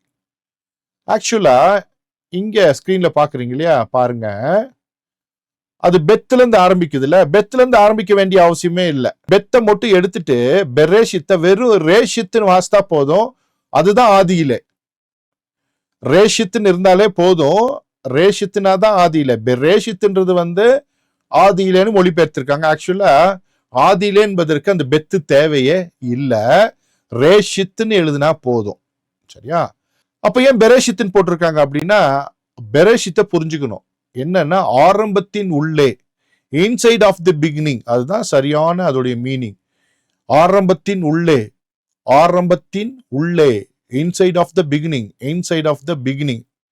அப்போ ஆதியிலே, இந்த பிகினிங் அப்படின்றது சரியான மொழிபெயர்ப்பு இல்லை. ஏன்னா வெறும் ரேஷித்துன்னு இருந்தா மாத்திரம் ஆதியிலே இந்த பிகினிங் அப்படின்னு போட்டிருந்திருக்கலாம். இது பெரேஷித்துன்னு சொல்லுது. அப்படின்னா பெத்துனா உள்ளே அப்படின்னு நம்ம பார்த்தோம் இல்லையா, பெத்துனா உள்ளே, இன்சைடு நம்ம பார்த்தோம் இல்லையா. அப்போ ஆதியிலே உள்ளே, ஆரம்பத்தின் உள்ளே, இன்சைட் ஆஃப் த பிகினிங் என்பதுதான் இதோட சரியான அர்த்தம். ஓகே, அப்புறம் இந்த பிக்டோகிராஃப்ல நம்ம பார்க்கும் பொழுது, கட்டம் மிக்ராயத்துல பார்க்கும் பொழுது பாத்தீங்கன்னா, அந்த வீட்டுக்குள்ள இருந்து, அந்த டென்ட் வாசல்ல இருந்து பார்த்தா, அங்க இருந்து அந்த வாசல்ல இருந்து பார்க்கும் பொழுது ஒரு ஐஸ் பேன் தெரியுது பாருங்க. இவ்வளவு தூரம் மாத்திரம் தான் ஒரு மனுஷனால டென்ட்டோடைய வாசலுக்குள்ள இருந்து பார்க்க முடியும். அந்த டென்ட்டுக்கு பின்னால என்ன இருக்குன்னு தெரியாது, டென்ட்டுக்கு வலதுபுறம் என்ன இருக்குன்னு தெரியாது, டென்ட்டுக்கு இடதுபுறம் என்ன இருக்குன்னு தெரியாது, டென்ட்டுக்கு முன்புறம் மாத்திரம் இருப்பது தான் தெரியும். அப்போ இந்த பிகினிங் அப்படின்னா, இன்சைட் தி பிகினிங் அப்படின்னும் பொழுது, ஆரம்பத்தின் உள்ளே அப்படின்னும் பொழுது, ஆதியாகம் ஏன் அப்படி ஆரம்பிக்கிறதுனா, ஆரம்பத்தின் உள்ளே, இன்சைட் தி ஹவுஸ் அப்படின்னு ஆரம்பிக்குது. உள்ள என்ன நடந்துச்சோ அதை குறித்து தான் வேதவசனம் சொல்லுகிறது. அதற்கு வெளியே என்ன நடந்துச்சு அப்படின்றத பைபிள் நமக்கு சொல்லி தரல. ஏன்னா அவைகள் எல்லாம் மறைவானவைகள். இந்த டென்ட் என்ன பண்ணிருக்கு, 3 பக்கம் மறைச்சு வச்சிருக்கு. அந்த 3 பக்கம் மறைச்சு வச்சதுல என்ன இருந்துச்சுன்னு யாருக்குமே தெரியாது. என்னமே யாருமே பார்க்கல. ஒரு பிறந்த குழந்தை, டென்ட்டுக்குள்ளே வளர்ந்த குழந்தை அங்கிருந்து வெளியே பார்க்கும் பொழுது, அதோட ஐஸ் பேன்ல, அதோடைய அந்த அகலத்துல என்னெல்லாம் பார்க்கிறதோ அதை வைத்து கொண்டு அது என்ன நினைக்கிறதுனா, இதுதான் உலகம் என்று நினைக்கிறது. ஆனால் அப்படி அல்ல. வலதுபுறத்திலும் இடதுபுறத்திலும் பின்புறத்திலும் நிறைய விஷயங்கள் இருக்கிறது. உபாகம் 29:29 சொல்லுகிறது, மறைவானவைகள் நம்முடைய தேவனாகிய கர்த்தருக்கே உரியவைகள், வெளிப்படுத்தப்பட்டவைகளே இந்த நியாயப்பிரமாணத்தின் வார்த்தையின்படி எல்லாம் செய்யும்படிக்கும் நமக்கும் நம்முடைய பிள்ளைகளுக்கும் என்றென்றைக்கும் உரியவைகள். வெளிப்படுத்தப்பட்டவைகள் என்னும் பொழுது இந்த டென்ட்டுக்குள்ள இருந்து வெளியே என்ன பார்க்கிறோமோ அது மாத்திரம்தான். அப்போ ஆதியிலே வெளியே என்ன இருந்துச்சு அப்படின்னு நமக்கு தெரியாது. ஆதியிலே உள்ளே என்ன இருக்குதுன்னா நாம பார்க்கிறதான வானம், பூமி, நட்சத்திரங்கள், அத்தனை அண்டங்கள், அத்தனை கோளங்கள், அவ்வளவு பெரிய யூனிவர்ஸ், அவ்வளவு கேலக்சி எல்லாமே ஆரம்பத்தின் உள்ளே இருக்கிற காரியங்கள் தான். அப்போ இந்த என்டையர் கேலக்சி என்னன்னா ஒரு வீடு, ஒரு கூடாரம். இந்த கூடாரம் ஒரு நாள்ல என்ன ஆயிரும்னா, நட்சத்திரங்கள்லாம் பொலபலவென்று கொட்டி போயிரும், வானங்கள் சுருட்டப்படும், இந்த வானமும் பூமியும் அக்கினிக்கிரையாக வைக்கப்பட்டிருக்கிறது அப்படின்னு வேதவசனம் சொல்லுகிறது. அப்போ நாம பார்க்கிறதான இந்த அண்ட சராசரங்கள் எல்லாமே நாம உள்ள இருக்கிற அந்த வீட்டுக்குள்ள இருக்கிற விஷயம். இந்த வீட்டுக்கு வெளியே என்ன இருக்குன்னு நோபடி நோஸ். எந்த ஆராய்ச்சியாளராலையும் யாராலையும் சொல்லவே முடியவே முடியாது. இதுலயே வந்து திணறிட்டு இருக்காங்க. 4.5 பில்லியன் இயர்ஸ் ஆச்சு, இவ்வளவு கோடி வருஷமாச்சு, இத்தனை லட்சம் வருஷம் ஆச்சுன்னு சொல்லிக்கிட்டே இருக்கிறாங்க. அதுக்கு எந்த ஆதாரமும் இல்லை. ஏன்னா அவைகள் எல்லாம் மறைக்கப்பட்டிருக்கிறது. ஆதியிலே உள்ளே என்பது நாம் பார்க்கிறதான இந்த உலகம், இந்த அண்ட சராசரம். ஆதியிலே வெளியே என்னன்னா ஒண்ணுமே இல்லை. ஆரம்பத்தின் வெளியே, outside of the beginning என்னன்னு நோபடி நோஸ், யாருக்கும் தெரியாது. கர்த்தரால் மறைக்கப்பட்டிருக்கிறது. மறைவானவைகள் நம்முடைய தேவனாகிய கர்த்தருக்கே உரியவைகள். அப்ப நிறைய பேர் சொல்றாங்களே, இங்க அப்படி இருந்துச்சு, அங்க அப்படி இருந்துச்சு, பில்லியன் இயர்ஸ்க்கு முன்னால இப்படிலாம் இருந்துச்சு, அப்படிலாம் இருந்துச்சுன்னு சொல்லும் பொழுது அதுக்கு எந்த எவிடன்ஸும் இல்லை. இது பேர் என்ன சொல்லுவோம்னா சூடோ சயின்ஸ்ன்னு சொல்லுவாங்க. Science, pseudo science. நாம நினைக்கிறோம் சயின்ஸ்ல இருக்கிறது எல்லாமே அப்படியே உண்மை அப்படின்னு நினைக்கிறோம். சயின்ஸுக்குள்ள சூடோ சயின்ஸ் இருக்கு. சூடோ அப்படின்னா என்னன்னா பொருத்தம் இல்லாத, நம்பகத்தன்மையற்ற, போலியான சயின்ஸ் இருக்கு, சூடோ சயின்ஸ். அந்த சூடோ சயின்ஸ்ல ஒண்ணுதான் என்னன்னா, இந்த உலகம் உண்டாகி இத்தனை கோடி ஆண்டுகளாகி விட்டது அப்படின்னு சொல்றாங்களா, அது சூடோ சயின்ஸ். ஏன்னா அதற்கு எந்த எவிடன்ஸுமே கிடையாது. இப்போ நீங்க படிக்கிற சயின்ஸ்ல எது சூடோ சயின்ஸு, எது ஒரிஜினல் சயின்ஸ் அப்படின்னு பார்க்கணும். டார்வினுடைய எவல்யூஷன் தியரி இருக்கு இல்லையா, அது சூடோ சயின்ஸ் அது. ஆனா இன்னைக்கு உலகம் அதைத்தான் நம்புகிறது. ஏன்னா அதுல இருக்க சில விஷயங்கள் இன்னைக்கு இருக்கிறதான உண்மையான சயின்ஸை வந்து நிரூபிக்கிறதை போல இருக்கிறபடினால அந்த சூடோ சயின்ஸை என்ன பண்றாங்க, ஏற்றுக்கொள்கிறாங்க. இப்போ சூடோ சயின்ஸ் என்பது அது உண்மை இல்லாத விஷயம். ஏன்னா ஆண்டவர் அதை மறைச்சு வச்சிருக்காரு. நாம என்ன வேணா சொல்லலாம், ஆனா போய் பார்த்தா தான் தெரியும். பார்ப்பதற்கு வீட்டை விட்டு வெளியே போக முடியாது. இந்த யூனிவர்ஸை தாண்டி ஒருவனாலும் வெளியே போக முடியாது. எத்தனை பேருக்கு புரியுது? இந்த யூனிவர்ஸை தாண்டி இந்த பால்வெளி மண்டலத்தை தாண்ட முடியாது. ஏன் ஒன்றும் இல்லை, இந்த பூமியை விட்டு, இந்த பூமியினுடைய 9 கோள்களை விட்டு வெளியே போயிட்டு திரும்பி உள்ள வர முடியாது. போனவன் தான் அப்படியே செத்துற வேண்டிதான். உங்களுக்கு தெரியும், வானத்துல இருக்கிறதான அந்த ஸ்டேஷன் ஒன்று இருக்கு இல்லையா, ஓகே, ஒரு ஆராய்ச்சி ஒரு இது இருக்கு. அதுல அந்த சுனிதா வில்லியம் இன்னொருத்தர் மாட்டிட்டாங்க. அவங்களை கொண்டு வர்றதுக்கே இவனால என்ன பண்ண முடியல, 1 வருஷம் ஆகும் 2 வருஷம் ஆகும்னு போராடிட்டு இருந்தாங்க. என்னமோ சொல்லிட்டு இருந்தாங்க. இப்பதான் அவங்களை இது பண்ணியிருக்காங்க. அதே போல வெளியே போயிட்டா உள்ள வர முடியாது, உள்ள வந்தா வெளியே போய் அவன் இன்னும் ஒண்ணுமே பார்க்க முடியாது. அப்படி பார்ப்பதற்கு அவன் வாழ்நாளும் இல்லை, அவனுடைய அமைப்பும் இல்லை என்பதை நாம் தெரிந்து கொள்ள வேண்டும். எனவே ஆரம்பத்தின் உள்ளே இருப்பதை மாத்திரம் தெரிந்து கொள்வது மனிதனுக்கு நல்லது. ஆரம்பத்தின் வெளியே இருப்பது கர்த்தர் அதை வைத்திருக்கிற அது மறைவான காரியங்களை அதை தெரிந்து கொள்ள முடியாது. சரி, அப்ப நம்ம பார்க்கிறோம், இந்த பெரேஷித் அப்படின்ற வார்த்தை ஆதியாகமம் என்ற புஸ்தகத்தை குறிக்கிறது. ஆரம்பத்தின் உள்ளே, இன்சைட் ஆஃப் த பிகினிங் என்பதை குறிக்கிறது என்பதை நாம் பார்த்தோம். இப்போ ஒரு வார்த்தை தான், அந்த வார்த்தை நிறைய விஷயங்களை நமக்கு சொல்லித் தருகிறது. ஆதியாகமம் 1ஆம் அதிகாரம் 1ஆம் வசனத்துடைய முதல் வார்த்தை அது இவ்வளவு விஷயங்களை சொல்லித் தருகிறது. அதோடு மாத்திரமல்ல, இந்த பெரேஷித் வார்த்தையை உங்களுக்காக என்ன பண்ணிருக்கேன், கலர் கோடிங் போட்டு இங்க போட்டிருக்கேன். கீழே என்ன பண்ணியிருக்கேன், அதை பிக்டோகிராஃப்ல போட்டிருக்கேன். பிக்டோகிராஃப்னா உங்களுக்கு தெரியும் இல்லையா, கட்டம் மிக்ராயத்துல போட்டிருக்கேன். இப்போ இதெல்லாம் என்ன அப்படின்னா பார்க்கும்போதே உங்களுக்கு தெரியுது. எழுத்து வீடு, கூடாரம் இல்லையா, எழுத்து கூடாரம். 2வது எழுத்து வந்து ஹெட், தலைமை, ஹெட் தலை. 3வது தேவன், பவர் அப்படின்னு பார்த்தோம் இல்லையா, தேவன். அடுத்தது பாத்தீங்கன்னா அந்த ஷீன் அப்படின்ற எழுத்து நசுக்குதல், கிரஷ் அப்படின்னு அர்த்தம், ஒரு மீனிங் நொட்டாரிக்கன்ல இருக்கும். அடுத்தது யோட் அப்படின்ற எழுத்து வந்து ஹேண்ட், கையின்னு அர்த்தம். அடுத்தது கடைசியில் இருக்கிற டவுன்ற எழுத்து சிலுவை. அப்போ இந்த எழுத்துக்கள் 6 எழுத்து என்ன சொல்லுதுன்னா, கூடாரம், தலைமை, தேவன், நசுக்கு, கை, சிலுவை அப்படின்னு சொல்லுது. டென்ட், ஹெட், காடு, கிரஷ், ஹேண்டு, கிராஸ் அப்படின்னு இருக்கு. ஏதாவது புரியுதா அப்படின்னு என்ன பண்ணலான்னா பார்க்கலாம் நீங்க. சரியா, ஓகே, என்ன ஏதாச்சும் புரியுதா அப்படின்னு பார்க்கலாம். நீங்களே இதை வைத்து என்ன பண்ணலான்னா ஒரு ஃப்ரேஸை ரெடி பண்ணி நீங்க என்ன பண்ணலான்னா ட்ரை பண்ணி பார்த்து என்னவா இருக்கும் இது அப்படின்னு தெரிந்து கொள்ளலாம். கூடாரம், தலைமை, தேவன், நசுக்கு, கை, சிலுவை. இப்போ என்ன பண்ணுவோன்னா இன்னொரு ஸ்கிரீனுக்கு போகலாம். அப்போ இந்த 6 எழுத்து இப்படி சொல்லுது. அடுத்த ஸ்கிரீனுக்கு போகும்போது பார்த்தீங்கன்னா மறுபடியும் உங்களுக்காக போட்டிருக்கேன் பாருங்க. அந்த 2 எழுத்து, அதாவது கூடாரமும் தலைமையும், அந்த 2 எழுத்து மாத்திரம் கூட்டி வாசித்தோம்னா பர் அப்படின்னா, பர்ன்னு வாசிக்கலாம் அப்படின்னா சன், குமாரன் அர்த்தம். அந்த பெரேஷித்துல 2 எழுத்து மாத்திரம், வீடு அப்புறம் தலைமை ஹெட், அது வந்து குமாரன். பர் அப்படின்னா குமாரன். பர்யேசு, பர்னபா, பர்னமி, பர்த்தலோமேயோ அப்படின்னு புதிய ஏற்பாட்டில் வாசிப்போம் இல்லையா. பர்னபி, பர்த்தலோமேயோ, பர்னபா, பர்யேசு அப்படி வாசிப்போம் இல்லையா. பர் அப்படின்னா குமாரன். அப்போ பர்னா குமாரன். அடுத்தது பார்த்தீங்கன்னா ஆலஃப்னா காட் இல்லையா, நம்ம பார்த்தோம் காட், தேவனை பிரதிபலிக்கிற எழுத்து. ஆலஃப் வந்து காட். ஷீனுனா நசுக்கிறது, கிரஷ் பண்றது. யோடுனா ஹேண்டு, கை. கடைசியில் பார்த்தீங்கன்னா சிலுவை.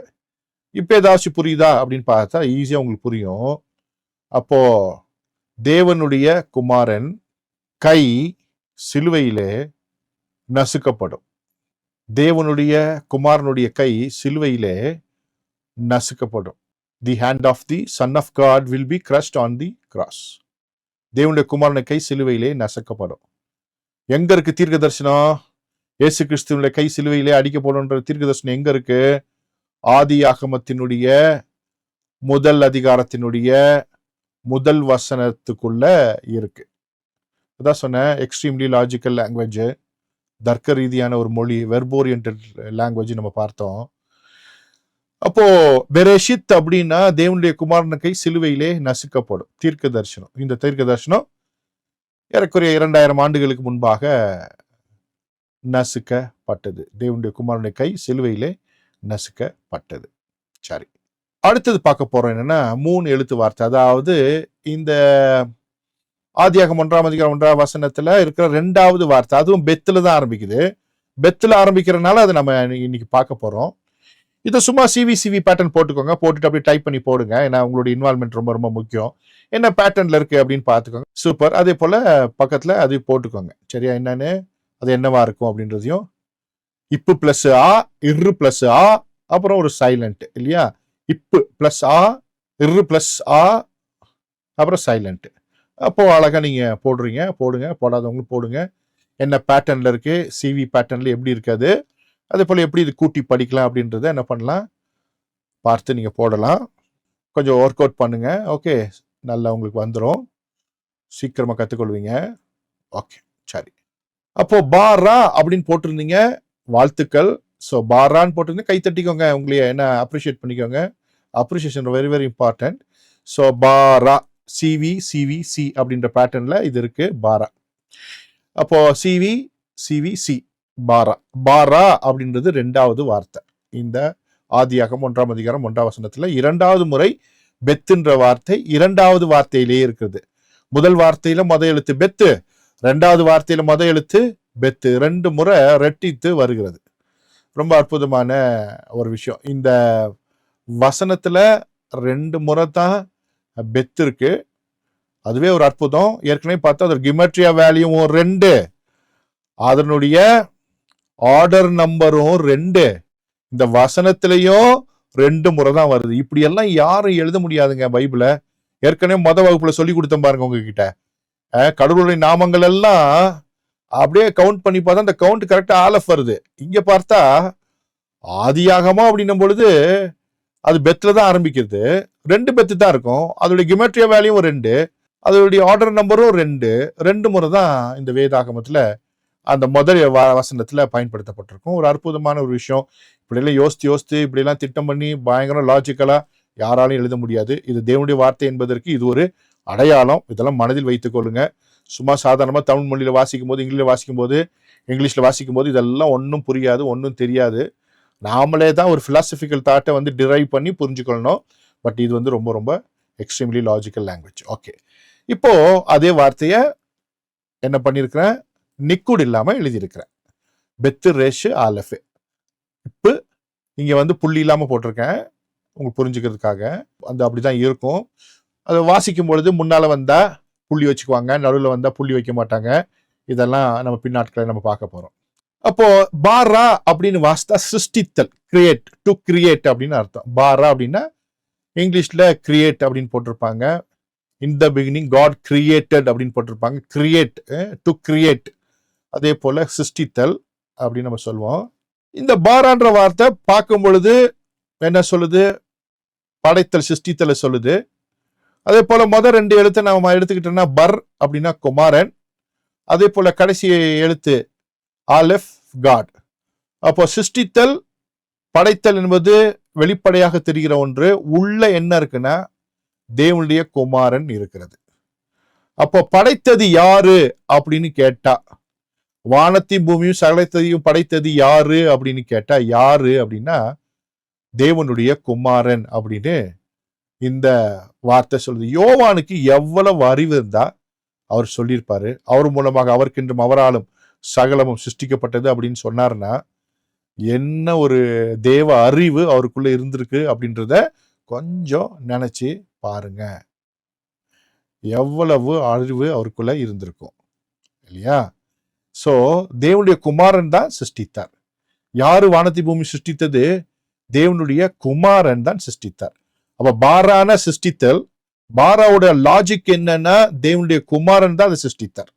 ஓகே, பெரேஷித் அப்படின்னா என்னது? ஆதியிலே உள்ள. அதோட லாஜிக் என்ன? தேவனுடைய குமாரனுடைய கை சிலுவையிலே அறையப்படணும். அது தீர்க்க தரிசனம். 2வது வார்த்தை பாரா அப்படின்னா சிருஷ்டித்தல். அதுக்குள்ள இருக்க லாஜிக் என்ன? தேவனுடைய குமாரன் தான் எல்லாவற்றையும் சிருஷ்டித்தார். அதனாலதான் யோவான் 1:10 வாசிக்கும் போது அவர் உலகத்தில் இருந்தார், உலகம் அவர் மூலமாய் உண்டாயிற்று, உலகமோ அவரை அறியவில்லை. He was in the world and the world was made by him and the world knew him not அப்படின்னு இருக்கு. அவர் தான் இந்த உலகத்தை படைச்சார். and the world was made by him. English ரொம்ப அழகா இருக்கு. தமிழ்ல அவர் மூலமாய் உண்டாயிற்று அப்படின்னு போட்டாங்க. இங்கிலீஷ்ல அவர் தான் உருவாக்கினார் அப்படின்னு இருக்கு. அதற்கு ஆதாரம் என்ன? ஆதியாகமம் 1ஆம் அதிகாரம் 1ஆம் வசனத்தினுடைய 2வது வார்த்தை பெத்திலிருந்து ஆரம்பிக்கக்கூடிய பாரா என்ற வார்த்தை. பாரா அப்படின்னா சிருஷ்டித்தல். உள்ள லாஜிக் என்னன்னா தேவனுடைய குமாரன் தான் சிருஷ்டித்தார். அதற்கு ஆதாரம் என்னன்னா யோவான் எழுதின சுவிசேஷம் புதிய ஏற்பாட்டில் வரும் பொழுது அவர் எழுதும்போது தன்னுடைய சுவிசேஷத்தை எழுதி வச்சிருக்காரு. ஆதியாகமம் 1ஆம் அதிகாரம் 1ஆம் வசனத்துல இருக்கிற அந்த மீனிங்கை தெரிஞ்சுக்கிறதுக்கு நம்ம எங்க வர வேண்டியது இருக்கு? யோவான் எழுதின சுவிசேஷத்துக்கு புதிய ஏற்பாட்டுக்கு வர வேண்டியதா இருக்கு. அந்த அளவிற்கு இது அற்புதமான ஒரு மொழி. இப்போ ஈஸியா நீங்க தெரிஞ்சுட்டீங்க இயேசு எங்க இருக்காரு அப்படின்னு கேட்டா ஆதியாகமம் 1ஆம் அதிகாரம் 1ஆம் வசனத்திலேயே இருக்கிறாரு. இப்ப 2 முறை பார்த்துட்டோம், இன்னொரு முறையும் உள்ள இருக்கிறாரு.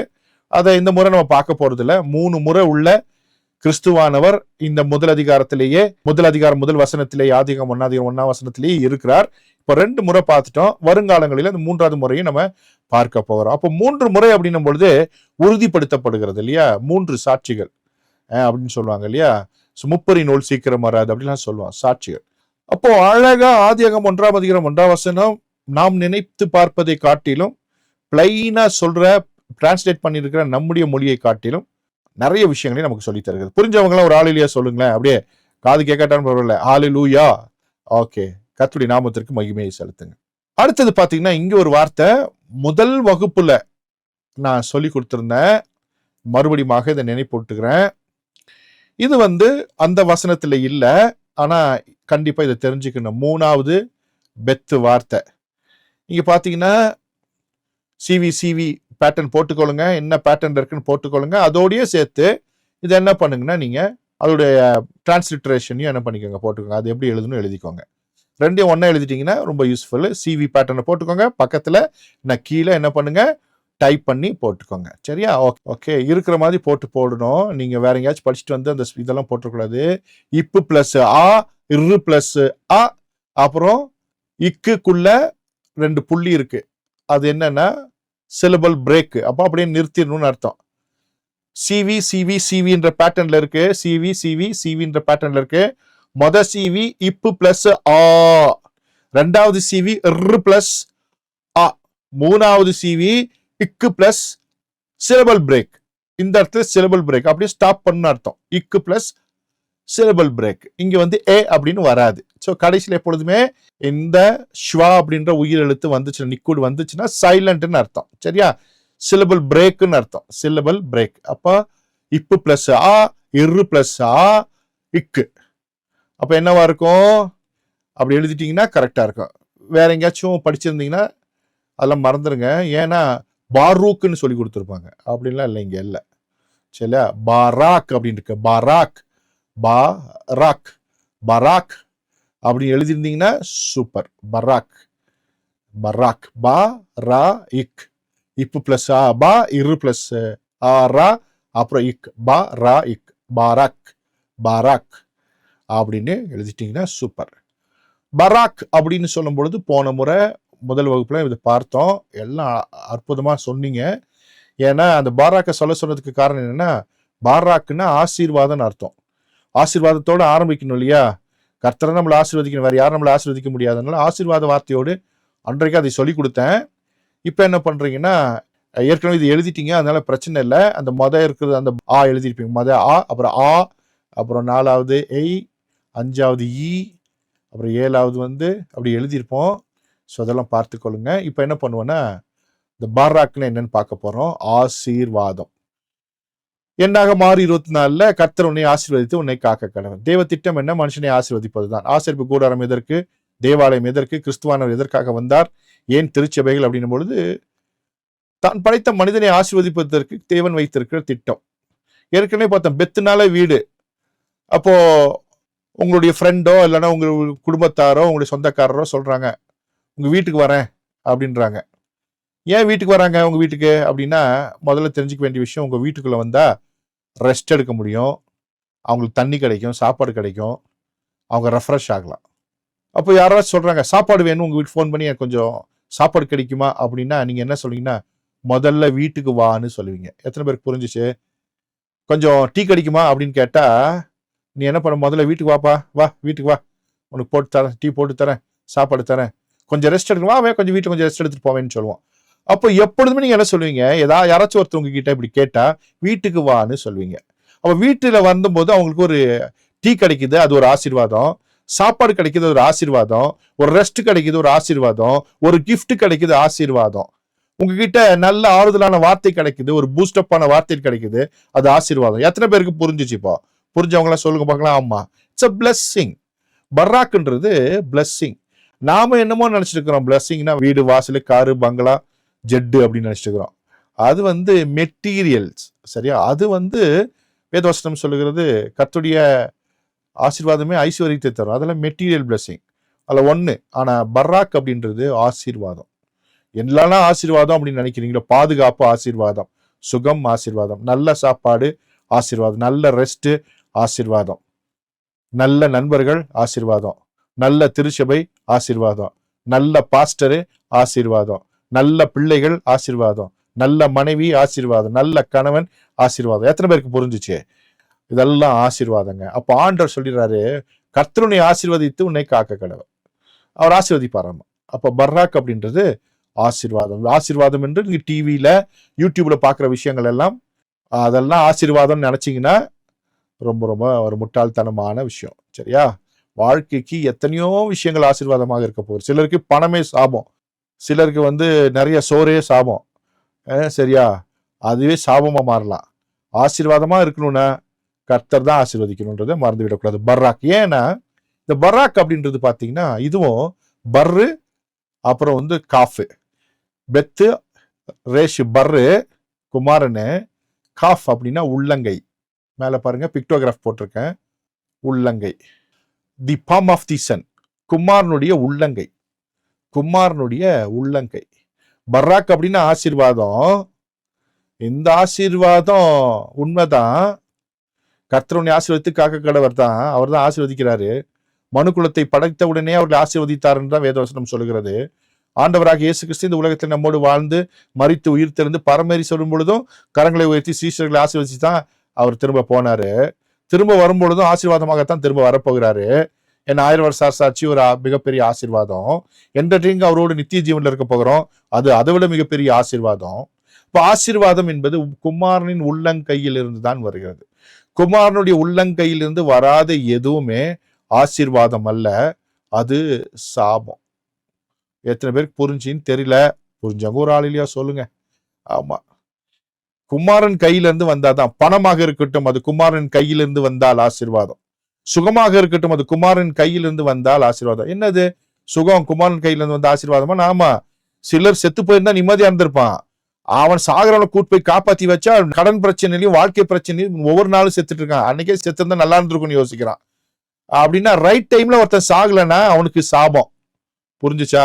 சரியான நேரத்தில் ஒருத்தன் சாகாவிட்டாலும் சாபம், சரியான நேரத்தில் ஒருவன் வாழாவிட்டாலும் சாபம். இப்படி சரியான நேரத்தில் வாழ்வது ஆசீர்வாதம், சரியான நேரத்திலே நம் ஜீவனை விட்டு கர்த்தர்கிட்ட போவதும் ஆசீர்வாதம். ஏன்டா இப்படி பேசுறான்னு நினைக்காதீங்க. நான் ஒரு லாஜிக்கல் லாங்குவேஜ் சொல்லி கொடுத்துட்டு இருக்கேன், அதனால உங்களுக்கு சொல்றேன். கர்த்தரிடத்திலிருந்து எல்லாம் வரணும். மரணமும் ஜீவனும் வாழ்க்கையும் ஆசீர்வாதம் ஐஸ்வர்யங்களும் பிள்ளைகளும் மனைவியும் கணவனும் கர்த்தரிடத்திலிருந்து வரணும். கர்த்தர் இல்லாம, கிறிஸ்து இல்லாம ஏதாவது பெற்றுக்கொண்டால் அது ஆசீர்வாதம் அல்ல என்பதை தெரிந்து கொள்ள வேண்டும். ரொம்ப முக்கியமான விஷயம், உங்களுக்கு வேண்டியது குமாரன் கையிலிருந்து கிடைக்கும், அதுதான் ஆசீர்வாதம். அப்போ பர்ராக் அப்படின்னா ஆசீர்வாதம். அதோட லாஜிக் என்னன்னா, இந்த லாஜிக்கல் அண்டர்ஸ்டாண்டிங் என்னன்னா, குமாரனின் உள்ளங்கை. பர்ராக்குன்னு ஆசீர்வாதம் தான், அது குமாரனின் உள்ளங்கையில் வந்தால் மாத்திரமே ஆசீர்வாதம். ஆசீர்வதிக்கும் கரம் குமாரனின் உள்ளங்கை மாத்திரம்தான். அப்ப பெத்துன்னு வரும்போது என்ன ஞாபகம் வரணும்னா, ஆசீர்வாதம் ஞாபகம் வரணும். ஆசீர்வாதம் குமாரனின் கைகளில் தான் வரணும். அதே போல இந்த பர்ராக் அப்படின்றது ஆசீர்வாதம்னு ஒரு பக்கம் சொல்றோம். இன்னொரு பக்கம் என்னன்னா, இது தேவனை துதிப்பதற்கான வழிமுறைகளில் ஒன்று. 263 வகையான ஆராதனை முறைகள் வேதாகமத்தில் குறிப்பிடப்பட்டிருக்கிறது. தமிழ் மொழியில அவைகளுக்கான சரியான பதங்கள் இல்லாதபடினாலே அது மொழியாக்கம் செய்ய முடியவில்லை. இங்கிலீஷ் பைபிள் அப்படிதான். ஆனா 263ல ஒன்னு வந்து பராக், to praise with your body, பணிந்து குனிந்து பக்தியோடு துதித்தல். அதுக்கான ரெஃபரன்ஸ் வசனம் எல்லாம் போட்டிருக்கேன். 330 முறை வேதாகமத்துல பயன்படுத்தப்பட்டிருக்கு. பராக்குன்னு ஆசீர்வாதம். பராக்கு குமாரன் உள்ளங்கையில தான் வரும். பராக் என்பது ஒரு ஆராதனை முறை. பராக் என்பது ஒரு பணிந்து குனிந்து பக்தியோடு துதிக்கிற வர்ஷிப். அதாவது நீங்களும் நானும் கர்த்தருக்கு முன்னால செய்யக்கூடிய ஒரு தொழுகை முறை பராக்கு. அப்படி நாம அவரை தொழுது கொண்டால் அவர் நமக்கு கொடுக்கிறது தான் என்னது? ஒரு பராக்கு. அது ஆசீர்வாதம். நாம் செய்வது தொழுகை, அவர் நமக்கு கொடுப்பது ஆசீர்வாதம். நான் அவரிடத்துல போய் நம்ம என்ன பண்ண போறோம்? தொழுது கொள்ள போறோம். அவர் என்ன பண்ண போறாரு? நம்மள பிளஸ் பண்ண போறாரு. யார் பிளஸ் பண்ண போறது? குமாரனுடைய உள்ளங்கை பிளஸ் பண்ண போகிறது. அந்த ஆசீர்வாதம் தான் நம்மை வாழ வைக்கும் என்பதை மறந்துவிடக்கூடாது. அப்போ அந்த பர்ராக் அப்படின்னும் பொழுது இங்க பாருங்க, இப்படி ஒரு படம் போட்டிருக்கீங்களா? இது இன்டர்நெட்ல கிடைக்கும், எடுத்து தேடி எடுத்துக்கொள்ளுங்க. அப்படி இப்படிதான் பணிந்து குனிந்து அப்படி போய் என்ன பண்றது? ஆராதித்தல். அப்படின்னா எல்லா நம்ம கலாச்சார பின்னலே நம்முடைய இந்திய தேசத்து கல்யாணத்துல பார்த்தா தெரிஞ்சிடும். பொண்ணு மாப்பிள்ள வந்து அப்பா அம்மா காலில், பெரியவங்க காலில் டொப்புன்னு விழுவாங்க. உடனே அவங்க என்ன பண்ணுவாங்க? தூக்கி எடுத்து அவங்கள நல்லாருன்னு ஆசீர்வதிப்பாங்க. அதுதான். அப்போ நமக்கு தெரியாமலேயே நம்முடைய கலாச்சாரத்துல அது ஒன்று இருக்குது. ஆனால் யார்கிட்ட விழுந்தோன்றதுதான் மேட்ரு. யார்கிட்ட போய் விழணும்? கர்த்தருடைய சன்னிதானத்துல விழணும். அதுதான் மேட்டர். ஸோ அது இன்றைக்கு வேறு விதமாக திரிக்கப்பட்டிருக்கிறது, அவ்வளவுதான். சரியா? முக்கியமான விஷயம். இப்போ பர்ராக் அப்படின்னா பணிந்து குனிந்து தொழுது கொள்ளுதல். பெரியவர்களுக்கு முன்பாக நாம் தொழுது கொள்ளும் பொழுது அவர்கள் என்ன பண்ணுவாங்க? நம்மளை ஆசீர்வதிப்பாங்க. உலகத்துல ஒருத்தன் காலில் விழுந்துட்டா அவன் பெரிய ஆள் ஆயிடுறான். அரசியல்வாதிகள்லாம் பாக்குறீங்க, அரசியல் எல்லாம் பார்த்துருப்பீங்க. காலில் விழுந்து பெரிய பதவி வாங்கினவெல்லாம் இருக்கிறான். காலில் விழுந்து அவெல்லாம் பெரிய பதவி வாங்கினது உண்மைனா, கர்த்தருடைய பாதத்துல விழுந்து வாழாம போயிடுவானா? கர்த்தர் வாழ வைக்கிற தெய்வம், அவர் ஆசீர்வதிக்கிற தெய்வம். அப்போ இந்த பணிந்து குனிந்து தொழுது கொள்ளுதல் என்பது அவ்வளவு பவர்ஃபுல்லுங்க. இன்னைக்கும் உலகத்துல உலக பிரகாரமே சொன்னாலும் ஒருத்தன் காலில் விழுந்தா அவனை வந்து விட்டுறாங்க, அவனை ஆசீர்வதிச்சிடறாங்க, அவனை லிஃப்ட் பண்ணிடுறாங்கன்னா, கர்த்தர் பாதத்துல விழுந்துட்டா. ஆனா பெந்தோகஸ்துக்காரனுக்கு மட்டும் இது புரியுதே இல்ல. ஏன்னா அவனுடைய அடிப்படையே அங்க பிரச்சனையா இருக்கு. நானும் பெந்தோகஸ்துக்காரன் தான், அதனாலதான் தைரியமா சொல்றேன். இந்த பெந்தோகஸ்துக்காரனுக்கு மாத்திரம் அது இல்லவே இல்லை. அப்படி ஒரு இருமாப்பு. ஆனா நாம கர்த்தருடைய சன்னிதானத்துல போய் பயபக்தியா இருந்தா, பயபக்தியை தொழுது கொண்ட கர்த்தர் நம்மை ஆசீர்வதிக்கிறவராய் இருக்கிறார். சரியா? ஓகே, அது மனதில் வைத்துக் கொள்ளுங்க. ரைட். அடுத்தது 4வது வார்த்தை. சரியா? இதுவும் அந்த 1 அதிகாரம் 1 வசனத்துல இல்ல. ஆனா இது தொடர்புடைய ஒரு வார்த்தை. சிவி பேட்டர்ன் போட்டுக்கொள்ளுங்க. என்ன பேட்டர்ன்ல இருக்குன்றதை டைப் பண்ணிட்டு, ஒருவேளை டிரான்ஸ்லிட்ரேஷன் பண்ணிட்டீங்கன்னா அது உங்களால வாசிக்க முடிஞ்சுச்சுன்னா அதுவும் டைப் பண்ணி போட்டுருங்க. சரியா? ஓகே, இது ஒரு 4 எழுத்து வார்த்தை. பெத்துல இருந்து ஆரம்பிக்கக்கூடிய வார்த்தை. இந்த வார்த்தையை அப்படியே என்ன பண்ணுங்க? நீங்க டைப் பண்ணி போடுங்க. சிவி பேட்டர்ன் முதல்ல போட்டுக்கோங்க. அதுக்கப்புறம் தான் என்ன பண்ணணும்னா அதோட மீனிங்கை நீங்க போட்டுக்கணும். சரியா? முதல்ல சிவி பேட்டர்ன் போட்டுக்கணும். அந்த ப்ரோட்டோகால்ஸை கரெக்டாக ஃபாலோ பண்ணிக்கோங்க. ஏன்னா இது ரொம்ப ரொம்ப முக்கியம். ஓகே, என்ன பேட்டர்ன்ல இருக்கு அப்படின்றது ரொம்ப ரொம்ப முக்கியம். எப்பொழுதுமே ஹீப்ரு படிக்கும் பொழுது அந்த சிவி பேட்டர்ன் தெரிஞ்சிட்டிங்கன்னா வாழ்க்கையில எவ்வளவு வருஷம் ஆனாலும் ஹீப்ருவை ஈஸியா வாசித்துருவீங்க. சிவி பேட்டர்ன் தெரியலன்னா திணறணும். சரியா? அது யெஷுவா மூலியமாக சொல்லி தரக்கூடிய இந்த எபிரேய மொழி வகுப்புல தான் சொல்லித்தரோம், வேற எங்கும் இல்லை. ஸோ முக்கியமான ஒரு விஷயம், ஒரு சைக்காலஜிக்கல் மெத்தட். ஓகே, சரி. அப்போ என்ன பேட்டர்ன்ல இருக்கு அப்படின்றத அப்படியே நானும் என்ன பண்றேன் உங்களுக்காக போடுறேன். அப்படியே டைப் பண்ணி போட்டே இருங்க. சிவி, 2வது சிவி, 3வது சி, 4வதும் C. CV CV C C அப்படின்ற பேட்டர்ன்ல அது இருக்கு. சிவி சிவி சி சின்ற பேட்டர்ன்ல அது இருக்கு. ஸோ இது மனதில் வைத்துக் கொள்ளுங்க. CV CV CC. இப்போ ஈஸியா என்ன பண்ணிடலாம்? இப்பு பிளஸ் அ, அப்புறம் இரு பிளஸ் இ, அப்புறம் ஒரு இ, அப்புறம் ஒரு இத்து. என்னவா இருக்குன்றத நீங்க என்ன பண்ணிக்கலாம்? அது முதல்ல இருக்கிறது ப, இப்பு பிளஸ் அப்புறம் இரு பிளஸ் இ, ரீ, அப்புறம் இ, அப்புறம் இத்து. ஓகே, அப்போ என்ன பண்ணலாம்? அழகா ப ரி இ இத், ப ரி இ இத். அது சேர்த்து அப்படியே போட்டீங்கன்னா வந்துடும். Okay, super. பெரித் அப்படின்னு போட்டிருந்தீங்கன்னா ரொம்ப ரொம்ப சூப்பர். பெரித் அப்படின்னா என்னன்னா, ஏசாயா 54:10 வாசிக்கும் போது, மலைகள் விலகினாலும் பர்வதங்கள் நிலை பெயர்ந்தாலும் என் கிருபை உன்னை விட்டு விலகாமலும் என் சமாதானத்தின் உடன்படிக்கை நிலை பெயராமலும் இருக்கும் என்று உன்மேல் மனதுருகிற கர்த்தர் சொல்லுகிறார். பராக்கு செஞ்சவனை ஆண்டவர் கைவிடவே மாட்டார். பராக் ஒரு பெரித்தை உண்டாக்குகிறது. பராக் ஒரு பெரித்தை உண்டாக்குகிறது. பெரித், கவனன்ட், உடன்படிக்கை உண்டாக்குறது. தமிழ்ல உடன்படிக்கை, இங்கிலீஷ்ல கவனன்ட் அப்படின்னு போட்டாங்க. இங்கிலீஷ்ல இருக்கிற கவனன்ட்டும் தமிழ்ல இருக்க உடன்படிக்கைக்குமே நிறைய வித்தியாசங்கள் இருக்கிறது. ஆங்கில மொழி புலமை பெற்றவங்க நிறைய பேர் இருப்பீங்க, உங்களுக்கு தெரியும் இல்லையா? கவனன்ட்ன்றதும் உடன்படிக்கை என்பதும் சரியான மொழிபெயர்ப்பாக இருக்க முடியாது. ஆனால் பெரித்ன்றது இன்னும் மோர் தென் தட். பெரித் அப்படின்றது மோர் தென் தட். உங்களுக்காக என்ன பண்ணியிருக்கேன், இதை பிக்டோகிராஃபில் போட்டிருக்கேன், கட்ட மிக்ராயத்தில் போட்டிருக்கேன். இதையும் ஈஸியாக நீங்கள் என்ன பண்ணிடுவீங்க, புரிஞ்சிருவீங்க. என்ன இருக்குன்னா, குமாரன், கை, சிலுவை. பெரித்துனா உடன்படிக்கை, கவனன்ட்டு. அதுக்குள்ள லாஜிக் என்னன்னா, குமாரனின் கை, அப்புறம் குமாரன், கை, சிலுவை. அப்படின்னா என்னன்னா, என்ன சொல்ல வருதுன்னா, பெரித் அப்படின்னும் பொழுது குமாரனின் கை, சிலுவை. அப்போ இந்த ஆசீர்வாதம் எப்படி வருதுன்னா, குமாரனின் கை நசுக்கப்பட்டபடினாலே.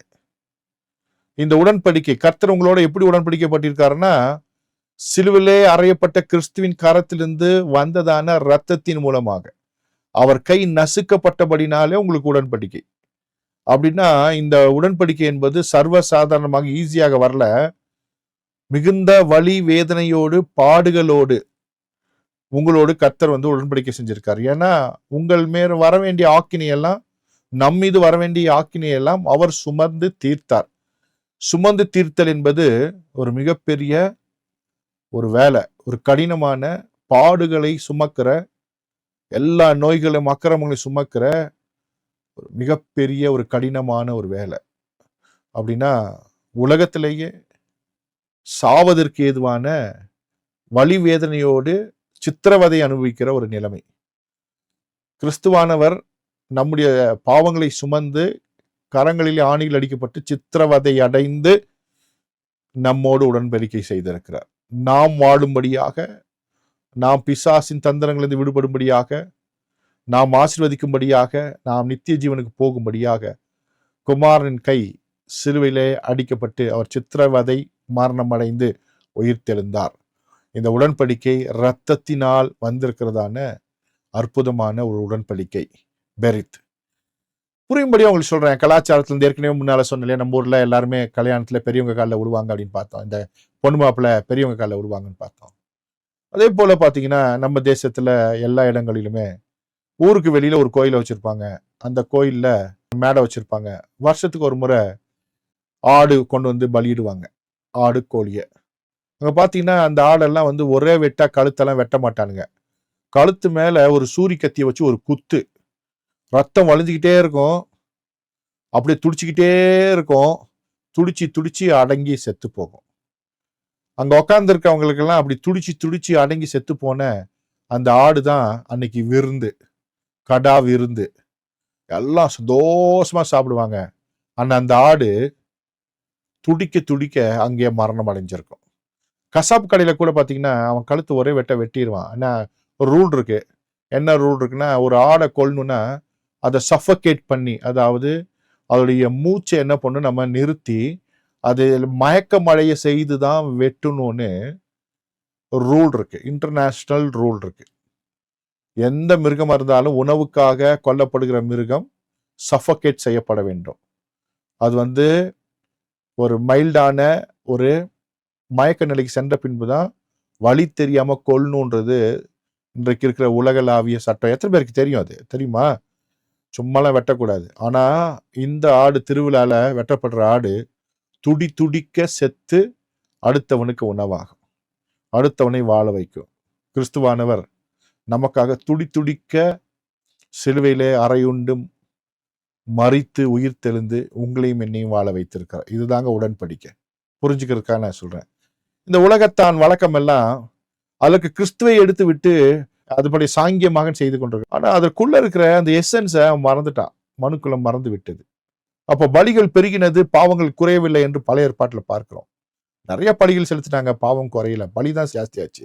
துடிக்க துடிக்க மிருகங்கள் செத்தபோது கூட மனிதன் உணர்வில்லாமல் போய்விட்டு எனக்காகத்தான் அது மரித்தது என்கிறதான அந்த அறிவு இல்லாமல், அப்பிராணியான ஒரு மிருகம் எனக்காக செத்தது என்கிற உணர்வு இல்லாமல் மறுபடியும் பலி செலுத்துவதற்காக ஆடுகளை கொண்டு போனவன் தான் மனுஷன். அதனால் அந்த ஆடு எவ்விதமாக மரித்தது அப்படின்றது கணக்கில் கொள்ள வேண்டிய ஒரு விஷயம். நமது ஆண்டவராகிய இயேசு கிறிஸ்து நமக்காக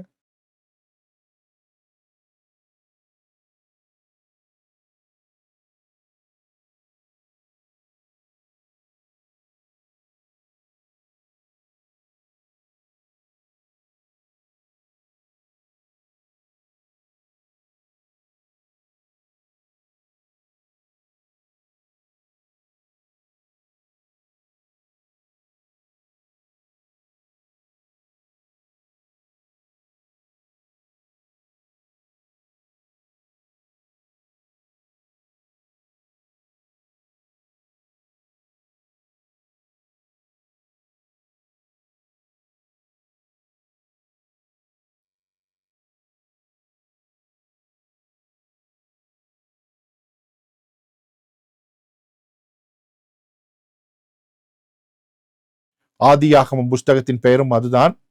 அதே போல குமாரனின் கை சிலுவையிலே அறையப்பட வேண்டும் என்ற ஒரு தீர்க்க தரிசனத்தோடு ஆரம்பிக்கிறது. இதுதான் ரொம்ப ரொம்ப முக்கியம்.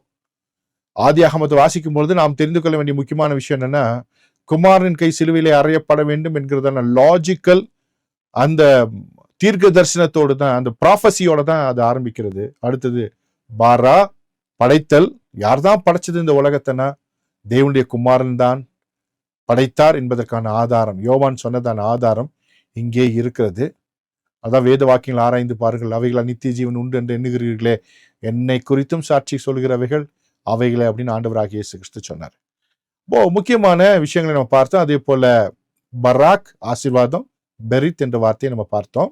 எப்பொழுதுமே நம்முடைய கிளாஸ் ஆரம்பிக்கும் போது முடியும் போது ஷாலோம் என்ற வார்த்தையை சொல்லி நம்ம முடிக்கலாம் அப்படின்னு பிளான் பண்ணியிருக்கோம்.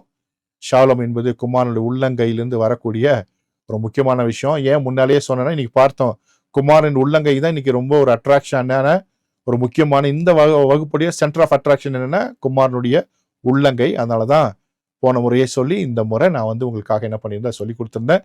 எனவே ஷாலோம் என்று சொல்லும் பொழுது கிறிஸ்துவானவரை நீங்கள் மகிமைப்படுத்துறீங்க. அது ரொம்ப ஒரு ஆச்சரியமான ஒரு ஆசீர்வாதமான ஒரு வார்த்தையாக இருக்கிறது. எனவே மறக்காமல் ஒவ்வொரு முறையும் ஷாலோம் சொல்லுங்கள்.